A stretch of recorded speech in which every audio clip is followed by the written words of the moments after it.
ఇదివరకు తీవ్రవాద భావజాలం ఉన్నవాడిని పట్టుకోవాలన్నా, అంటే గమనించాలన్నా, లేదంటే గనక రాడికల్ ఇస్లామిక్ మెంటాలిటీ ఉన్నటువంటోని గుర్తించాలన్నా తీవ్రవాదులకు కష్టం ఉండేది.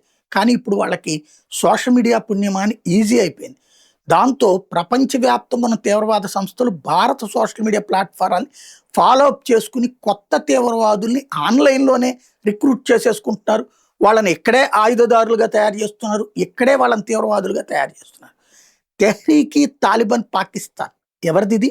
ఆఫ్ఘనిస్తాన్‌కి సంబంధించిన తాలిబాన్ల అనుబంధ ఉగ్రవాద సంస్థ. అందులో చేరడానికి ఆన్‌లైన్‌లో సంప్రదింపులు చేసినటువంటి వ్యక్తి ఇప్పుడు బెంగుళూరులో దొరికాడు.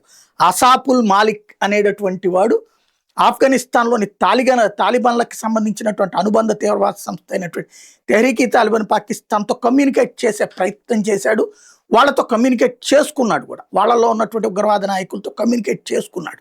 త్వరలో రిక్రూట్ అయ్యి అక్కడికి వెళ్ళడానికి సిద్ధపడ్డటువంటి సందర్భంలో ఈ కమ్యూనికేషన్స్‌ని ట్రాక్ చేస్తున్నటువంటి భారత నిఘా వర్గాలు ఆయన పట్టుకున్నాయి.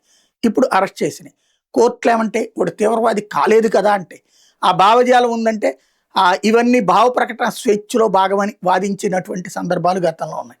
మరి ఈ కేసులో ఎలా డీల్ చేస్తారో చూడాలి.